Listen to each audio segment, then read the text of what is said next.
de Dieu, un serviteur, un noble et honorable serviteur, à tel point que Dieu a dit, il n'y a personne comme lui sur la terre. Mais, à un certain moment, il eut le désir de voir Dieu.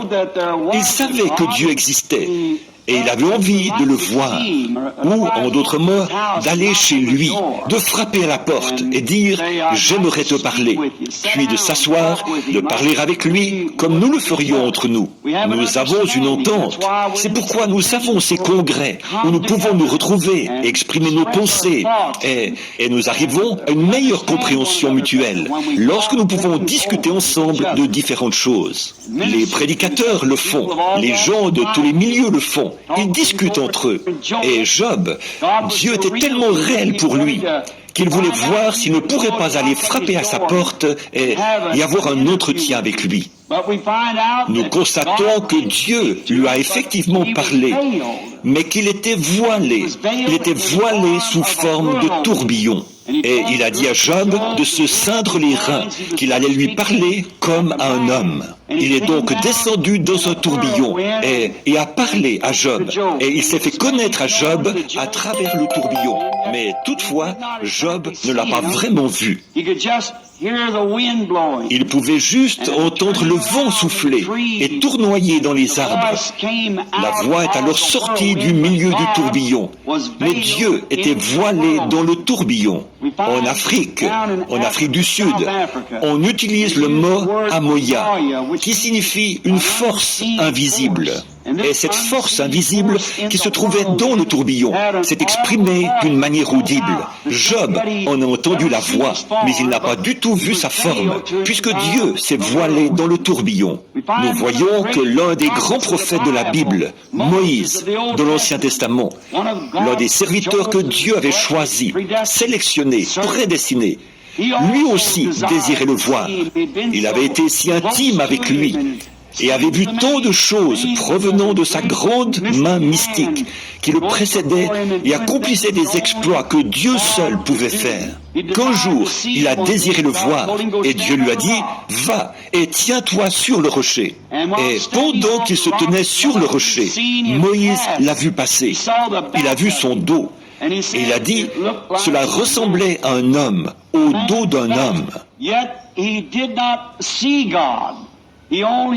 Toutefois, il n'a pas vu Dieu. Il n'a vu que le voile de Dieu. La Bible dit, personne n'a jamais vu Dieu, mais le Fils unique du Père l'a fait connaître. Ainsi Moïse l'a vu voilé sous la forme d'un homme.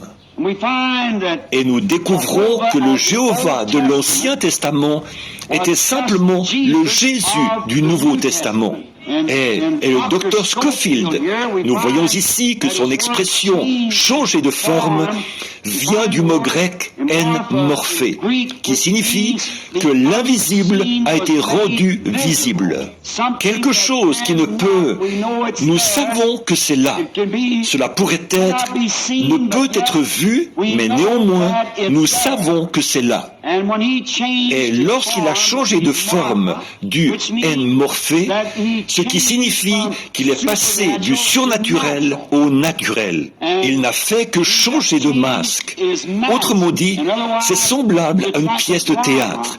Il jouait un rôle dans les tragédies grecques. Lorsqu'il changeait de masque, peut-être qu'un même acteur allait jouer plusieurs rôles différents. Et ma fille, qui est ici, ils viennent de jouer une pièce de théâtre à l'école secondaire. Et un garçon que je connais, il jouait à peu près 4 rôles. Il allait donc dans les coulisses et changer de masque pour revenir interpréter un autre personnage. Eh bien, en prenant les prophéties de l'Ancien Testament qui décrivent le Messie, et en les comparant à la vie de Jésus, vous obtenez l'identité exacte de Jésus. Il n'était pas simplement un homme ordinaire, il était Dieu, en morphé. Il est passé du surnaturel à la forme naturelle d'un homme. Néanmoins, il était Dieu manifesté dans la chair, dissimulé derrière ce voile de chair humaine. Examinez l'Ancien Testament.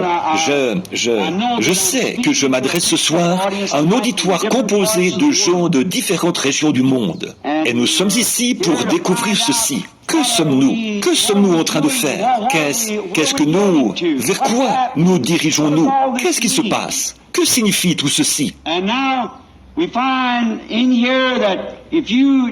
Maintenant, nous voyons ici que si vous, les Juifs, hommes et femmes, et si les rabbins du temple, jadis, avaient considéré la Bible, les prophéties, au lieu des traditions, ils auraient reconnu qui était Jésus. Ils ne l'auraient jamais appelé Belzébul. Ils ne l'auraient jamais crucifié. Mais tout cela devait être joué. C'est une partie du drame. Et ils étaient aveuglés à ce sujet. Bon nombre d'entre vous, hommes et femmes, ici ce soir, qui peut-être avaient mon âge ou un peu plus, vous vous souvenez qu'il y a bien des années, ici en Amérique, les Chinois, c'est en parlant à ce frère qu'on vient de me présenter, que cela m'est venu à l'esprit, avaient l'habitude de... Ils ne parlaient pas anglais. Et ils tenaient des blanchisseries. Et vous alliez à leur blanchisserie pour faire votre lessive. Le blanchisseur chinois prenait une étiquette, la déchirait d'une certaine manière. Vous preniez un bout de l'étiquette, lui l'autre. Et lorsque vous reveniez réclamer vos effets, ces deux bouts de papier devaient s'imbriquer. Et s'ils ne s'ajustaient pas parfaitement, vous ne pouviez en aucune manière contrefaire la chose, parce qu'il en détenait un bout et vous l'autre.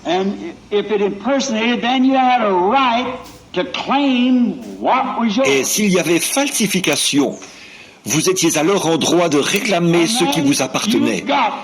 Et vous récupériez ce qui vous appartenait lorsque vous étiez en possession de l'autre partie du contrat. Ainsi en est-il ce soir. Quand nous possédons l'autre partie du contrat, lorsque Dieu a déchiré en deux son Fils au calvaire, pris son corps en haut comme sacrifice et fait descendre vers nous l'Esprit qui avait vécu à un certain moment dans cet homme, Jésus. Ce même Dieu est voilé ce soir sous la forme du Saint-Esprit. Ces deux bouts-là doivent venir ensemble. Et alors, vous faites partie du contrat. Dieu s'est fait homme pour permettre à celui-ci de mieux le connaître.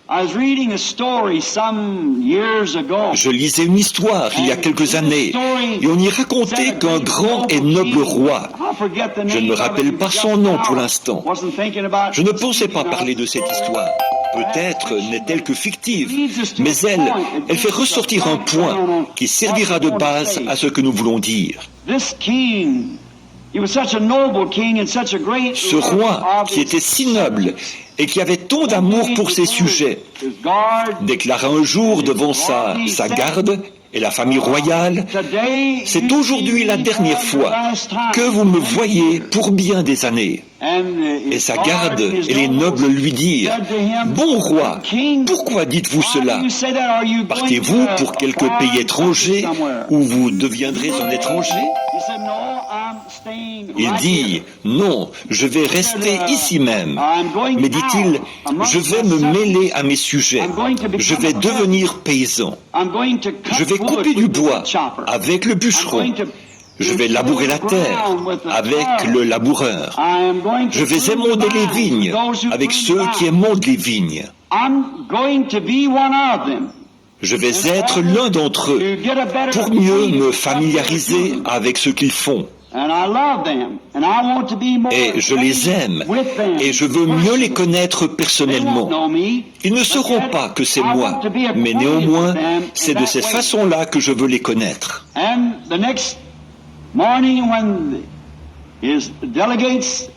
Et le matin suivant, lorsque ces délégués, tout son peuple vit, enfin ceux qui étaient dans le palais, enlever sa couronne et la poser sur le siège, le trône, et troquer sa robe contre des habits de paysans, pour s'en aller parmi les gens du peuple. Or, cette petite histoire nous révèle quelque chose au sujet de Dieu. Ils dirent au roi, « Ô roi, nous vous voulons, nous vous aimons, nous voulons que vous demeuriez roi. » Mais lui voulait devenir l'un d'entre eux, afin de mieux les connaître, afin qu'eux le connaissent mieux, qu'ils le connaissent tel qu'il était. Cela leur montrerait ce qu'il était vraiment. Et c'est ce que Dieu a fait. Il s'est transformé de Jéhovah Dieu qu'il était pour devenir l'un de nous, afin qu'il puisse souffrir, qu'il puisse goûter la mort, qu'il puisse savoir ce qu'était l'aiguillon.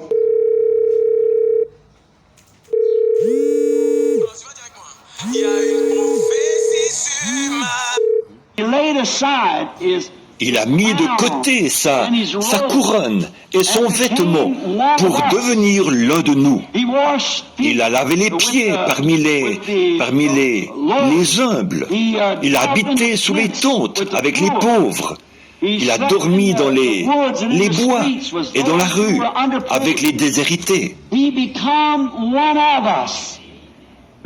est devenu l'un de nous afin qu'il puisse mieux nous comprendre et que nous puissions mieux le comprendre. Maintenant, je pense que nous découvrons là ce qu'il a fait lorsqu'il s'est transformé. Vous remarquerez qu'il est venu en portant 3 noms de fils différents. Il est venu en portant les noms de Fils de l'homme, Fils de Dieu et Fils de David. Il est venu en tant que Fils de l'homme. Or, en Ézéchiel 2, 3, Jéhovah lui-même appelait le prophète Ézéchiel le Fils de l'homme. Fils de l'homme signifie prophète. Il devait venir de cette façon-là pour accomplir Deutéronome 18, 15, où Moïse a dit « L'Éternel ton Dieu te suscitera du milieu de toi un prophète comme moi. » Il ne s'est jamais appelé lui-même le Fils de Dieu. Il se présentait comme le Fils de l'homme, parce qu'il devait venir conformément aux Écritures. Voyez-vous, il devait faire correspondre exactement ces 2 bouts de papier déchirés, la prophétie de l'Ancien Testament et son propre caractère. Il est donc venu en tant que Fils de l'homme. Il est venu sous cette forme-là. Nous voyons qu'ensuite, après sa mort, son ensevelissement et sa résurrection, il est venu le jour de la Pentecôte en tant que Fils de Dieu, Dieu, l'Esprit, sous la forme du Saint-Esprit. Que faisait-il?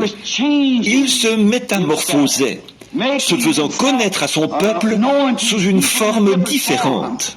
Comme le Saint-Esprit, qui est Dieu, il est venu agir au fil des âges de l'Église en tant que Fils de Dieu, le Saint-Esprit. Mais dans le millénium, c'est en tant que Fils de David qu'il vient pour s'asseoir sur le trône de David, en tant que roi. Il était destiné à prendre le trône de David. Il est présentement sur le trône du Père. Et puis, il a dit, « Celui qui vaincra s'assoira avec moi sur mon trône, comme j'ai vaincu et me suis assis sur le trône de mon Père. » Donc, dans le millénium, il sera fils de David. Qu'est-ce? Toujours le même Dieu, changeant simplement son masque. Pour ma femme, je suis un mari. Avez-vous remarqué que la femme syrophénicienne a dit « Fils de David, aie pitié ». Il n'en a pas fait le moindre cas. Elle n'était pas en droit de l'appeler ainsi. Elle n'avait aucun droit sur lui en tant que fils de David. Il est le fils de David pour les Juifs. Et maintenant il est venu, mais lorsqu'elle l'a appelé Seigneur, c'est ce qu'il était, son Seigneur. Elle a obtenu ce qu'elle avait demandé. Maintenant, en tant que... il ne faisait que se transformer. À la maison, je suis 3 personnes différentes. Dans mon foyer, ma femme a des droits sur moi comme mari. Ma fille là-bas n'a aucun droit sur moi en tant que mari. Je suis son père. Et mon petit-fils là, je suis un grand-père pour lui. Il n'est donc pas en droit de m'appeler père. Je ne suis pas son père. Mon fils est son père. Je suis son grand-père. Mais je suis toujours le même homme. And God, what He does, He just changes Himself. Dieu, ce qu'il fait, c'est qu'il se transforme par rapport à cette génération-là, pour se faire connaître à ces gens. Et c'est ce que nous voulons découvrir ce soir. De quelle façon Dieu est-il censé se faire connaître à ces gens et en ce temps-ci? Il change de masque, il change de rôle, mais il ne change pas de caractère, il ne change pas de nature, il ne fait que changer son masque, passant de l'un à l'autre. Il le fait dans le but de se révéler plus clairement aux gens, afin qu'ils puissent savoir qui il est et ce qu'il est. En Hébreux 1, nous lisons « Dieu, à plusieurs reprises et de plusieurs manières, a parlé à nos pères à travers les prophètes, mais dans ces derniers temps, à travers son Fils, Jésus. Or, Jésus, lorsqu'il était ici sur la terre, a dit des prophètes qu'ils étaient des dieux. Vous appelez Dieu ceux à qui la parole de Dieu est venue, et l'écriture ne peut être anéantie, a-t-il dit. Il leur a demandé comment donc il pouvait le condamner pour avoir dit qu'il est le Fils de Dieu. Voyez-vous, la parole de Dieu est assignée à chaque âge, selon ce qu'elle doit être. Et Jésus était l'accomplissement de toutes les prophéties. En lui habitait corporellement la plénitude de la divinité. C'était en lui. Il était celui qui était en Joseph. Il était celui qui était en Élie. Il était celui qui était en Moïse. Il était celui qui était en David, le roi rejeté. Son propre peuple l'avait rejeté comme roi. Et alors qu'il sortait de la cour, un petit homme infirme qui se déplaçait avec difficulté et qui n'appréciait pas son gouvernement, son système, cracha sur lui. Le garde dégaina son épée et dit « Ne lui couperai-je pas la tête à ce chien qui a craché sur mon roi ?» Et David n'était peut-être pas conscient de ce qu'il faisait à ce moment-là, mais il était oint. Et il dit « Laisse-le tranquille, c'est Dieu qui lui a dit de faire cela. » Et il monta sur la colline et pleura sur Jérusalem, un roi rejeté. Avez-vous remarqué que quelques centaines d'années plus tard, le fils de David s'est fait cracher dessus dans les rues et il se trouvait sur la colline, sur cette même montagne, regardant Jérusalem, un roi rejeté. Et il s'est écrié « Jérusalem, combien de fois ai-je voulu vous rassembler comme une poule ses poussins, mais vous ne l'avez pas voulu. » Il n'a jamais changé sa nature, parce que Hébreux 13:8 déclare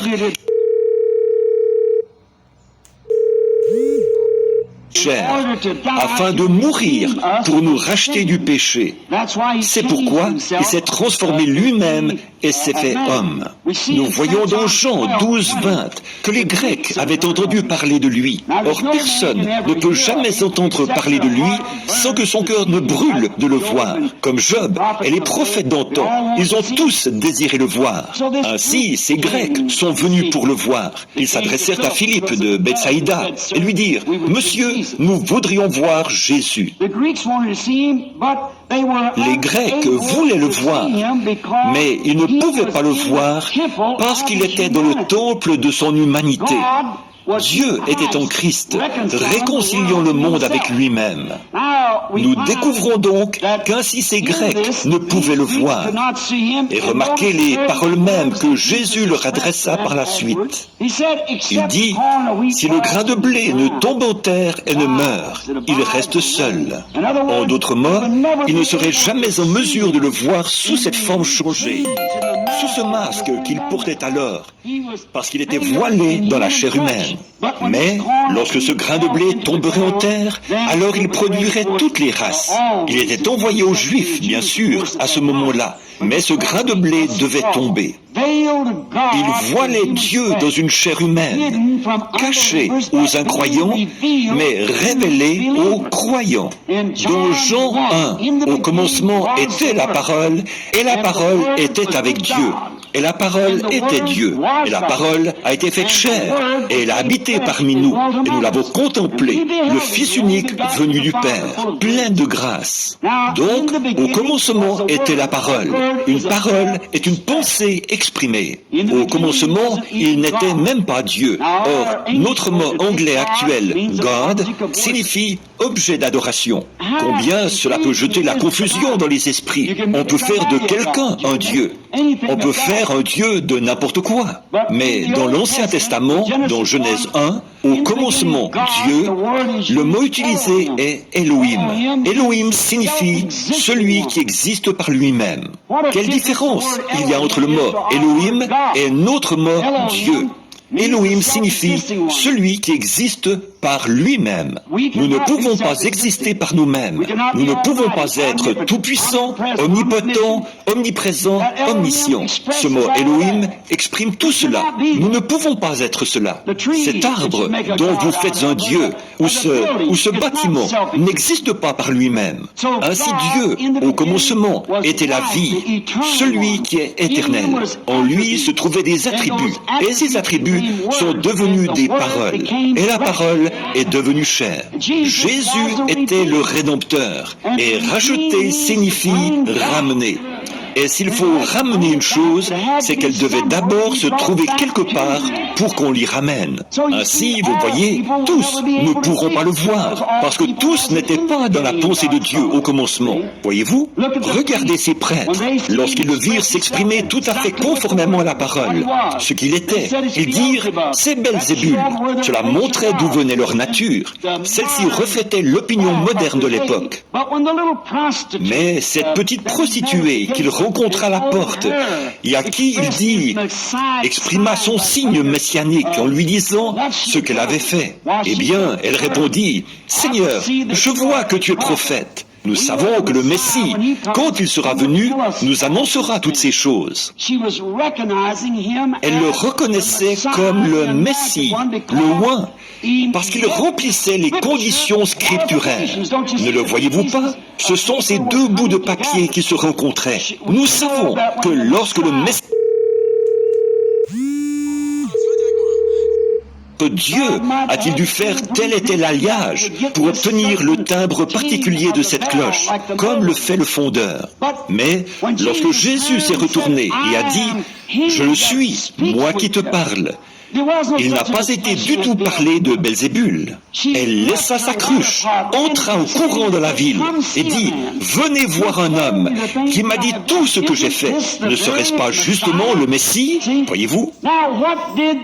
Or, que produisit cette union des Écritures anciennes avec l'expérience que Jésus lui donnait?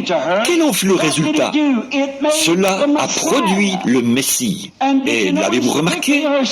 Aussitôt, ses péchés lui ont été pardonnés. Parce qu'au commencement, elle était rachetable.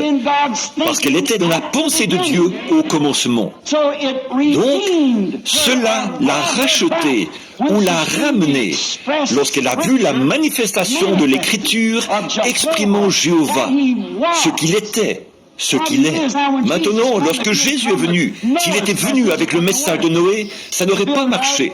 Construire une arche et s'en aller en flottant, ça n'aurait pas marché.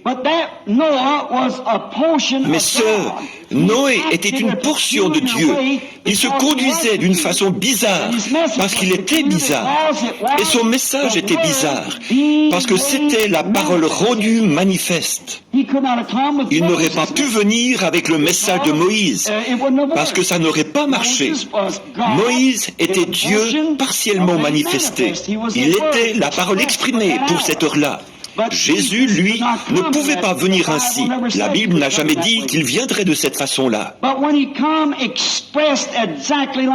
Mais lorsqu'il est venu exprimer exactement de la façon dont le Testament l'avait annoncé, alors tous ceux qui étaient rachetables l'ont cru, parce qu'ils étaient les pensées de Dieu. Ces attributs du commencement ont été faits chair et rachetables, et ont été ramenés à Dieu, à tous ceux qui l'ont reçu.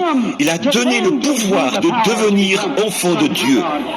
Parce qu'ils étaient rachetables. Dès le commencement, ils faisaient partie de l'expression.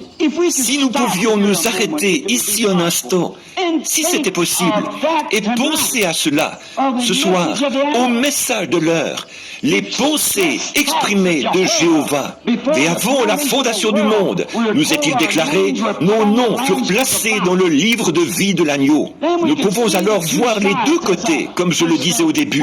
Pourquoi l'un était étrange pour l'autre. Il doit en être ainsi. Toujours. Il en a toujours été ainsi. Et il en sera toujours ainsi. Il était la parole. Et la parole a été faite chair. Et elle a habité parmi nous. Or Dieu, à l'époque reculée de l'Ancien Testament, nous voyons qu'après s'être présenté à son peuple sous différentes formes, il s'est voilé derrière de vieilles peaux de blaireau. Dieu, à son propitiatoire, caché derrière des peaux de blaireau. Nous voyons comment, lorsque Salomon fit la dédicace du temple du Seigneur, et que ces peaux de blaireau étaient suspendues là, ce voile, comment il entra sous forme de colonne de feu et de nuée, descendit là derrière et se voila par rapport au monde extérieur. Mais par la foi, Israël savait qu'il se trouvait là. Il savait qu'il y était. Peu importe ce que le monde païen pouvait en dire, il était caché par rapport à l'incroyant.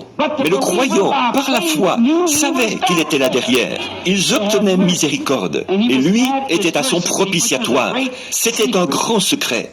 Vous savez, dans l'Ancien Testament, le fait de pénétrer derrière cette peau signifiait la mort. Maintenant, refuser d'y pénétrer, c'est la mort. À ce moment-là, pénétrer dans sa gloire signifiait la mort. Maintenant, rester éloigné de sa gloire, c'est la mort. Et cela s'est produit, évidemment, au déchirement du voile au calvaire, lorsque le voile a été déchiré, l'ancien voile. À présent, demeurer en dehors de sa présence signifie la mort.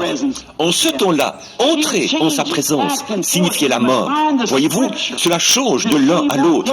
Et il vous faut trouver les passages de l'Écriture qui indiquent dans quel âge nous vivons. Or, quand le voile fut déchiré au calvaire, le propitiatoire fut exposé au regard de tous. Mais que s'est-il produit? Il était suspendu au calvaire, ruisselant de sang, alors qu'on avait pris du sang, année après année, lors de la purification du sanctuaire et de l'aspersion du propitiatoire. Voilà que Dieu, d'un grand coup puissant, par la force de l'éclair, déchira l'ancien voile de peau de blaireau, de haut en bas, et le propitiatoire fut alors exposé au regard de tous. Le véritable et authentique agneau de Dieu était suspendu à la vue de tous au calvaire. Le véritable propitiatoire, alors que Dieu avait lui-même payé le prix et était devenu l'un de nous et s'était manifesté sous la forme d'un homme afin de nous connaître et afin que nous le connaissions. Le propitiatoire fut exposé au regard de tout Israël en ce jour de l'expiation. Mais, hélas, les traditions des pères de l'Église de ce jour-là ils avaient, par leur tradition, voilé le véritable propitiatoire aux yeux des gens. S'ils avaient connu l'Écriture, chaque bout se serait ajusté comme l'étiquette chinoise. La prophétie de l'Ancien Testament aurait été accomplie, et elle le fut. Et si on leur avait enseigné les Écritures, ils auraient vu le propitiatoire. Comme Moïse disait ici que, jusqu'à ce jour, le voile demeure sur eux. Il est toujours sur leur cœur. Ils ne saisissent pas. Mais il était Dieu, celui qui souffre, et l'expiation. Il était le véritable propitiatoire, se tenant là, à la vue de tous. Comme ce cantique que nous chantons, regardez, le voici à la vue de tous. Le voici, le puissant conquérant, depuis qu'il a déchiré le voile en deux. Voyez-vous, il est venu en tant que propitiatoire, suspendu à la vue de toute la congrégation. Mais eux, influencés par l'opinion populaire. Maintenant, hommes et femmes et congressistes, j'aimerais vous dire ceci, sans exception de personne. En considérant ce jour, en considérant ce pourquoi nous sommes ici aujourd'hui, J'ai bien peur que les traditions des pères de l'Église, aient dérobé ceci à la vue de trop de gens, depuis que le Saint-Esprit est venu en ces derniers jours, tel que prophétisé, et que le voile a été déchiré. Trop de gens essaient de s'accrocher aux traditions des pères.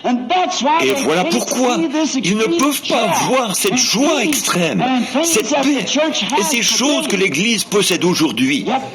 Et pourtant, ceux qui croient peuvent le voir clairement. Il a caché la parole promise de ce jour-ci. Maintenant, les traditions ont formé un voile. Ils disent que les jours des miracles sont passés. Un homme me parlait, un monsieur très bien et cultivé, à Tucson, Arizona, où j'habite. J'avais eu une réunion au Ramada et nous avions parlé au congrès des hommes d'affaires où le Seigneur Jésus avait manifesté sa présence et fait de grandes choses. Et ce monsieur chrétien vint vers moi et me dit, un ministre de l'Église, un homme très bien, et il m'a dit, frère Branham, vous essayez de présenter aux gens un âge apostolique, alors que l'âge apostolique est terminé. Et j'ai dit, je te prie, mon frère, de me montrer dans les Écritures à quel moment l'âge apostolique s'est terminé. L'âge apostolique a commencé le jour de la Pentecôte. Et Pierre a dit, le jour de la Pentecôte, la promesse est pour vous, pour vos enfants et pour tous ceux qui sont au loin, en aussi grand nombre que le Seigneur notre Dieu les appellera. Quand s'est-il terminé? Si Dieu appelle encore, c'est donc que l'âge apostolique se poursuit. C'est comme ça que les gens essayent de bonder les yeux d'un si grand nombre par les traditions des anciens, comme il en était alors. Et vous manquez de voir pourquoi les gens sont si remplis d'allégresse et si emballés. Et la raison pour laquelle ces congrès paraissent si bizarres aux autres, si étranges, c'est que ces gens-ci voient. Ils ont franchi ces barrières, ils ont franchi ces voiles pour entrer dans la présence de Dieu, où ils voient la promesse de cette heure-ci manifestée et rendue visible devant leurs yeux. Ils voient ce que Dieu a promis. Dans Joël 2, 28, il a promis qu'en ces derniers jours, une pluie de l'arrière-saison serait répandue sur les gens. Dans les derniers jours, je pense que le mot grec est kénos, qui signifie qu'il s'est déversé lui-même, non pas, comme on pourrait l'entendre, dans le sens de quelque chose qui se trouverait à l'intérieur de quelqu'un et qui se serait vidé, mais il s'est déversé lui-même. Il changea son morphé. Il est passé de ce qu'il était à ce qu'il est. Il ne change jamais de nature, mais le jour de la Pentecôte, il s'est transformé de fils de l'homme en fils de Dieu. Il est venu, non pas avec les gens, mais il est venu dans les gens. Vous voyez, le même Dieu, dans le but de poursuivre son ministère dans cet âge glorieux. Il a prophétisé dans la Bible qu'un jour viendrait, un jour qui ne serait ni jour ni nuit, mais que, vers le soir, la lumière paraîtrait. Or, le soleil, géographiquement, se lève à l'est et se couche à l'ouest. C'est toujours le même soleil. Or, lorsque le Fils s'est révélé dans la manifestation de la parole promise à Israël, les gens de l'Orient, nous avons eu un jour ténébreux. Nous avons eu assez de lumière au temps des réformateurs, et ainsi de suite, pour fonder des églises et des dénominations, et pour y adhérer, et pour y entrer, et embrasser les bébés, pour marier les plus âgés, pour ensevelir les morts, et ce qui s'ensuit, et pour vivre dans l'église. Mais au temps du soir, la lumière paraîtra, a-t-il déclaré, au temps du soir, et aucune écriture ne peut être anéantie.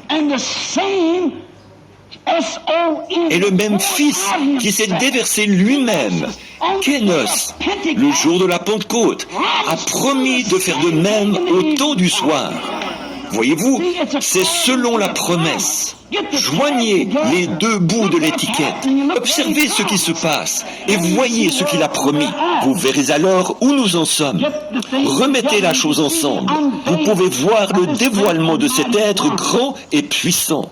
Les traditions ont de nouveau voilé les yeux des gens face à ces grandes choses qui ont été prophétisées. Moïse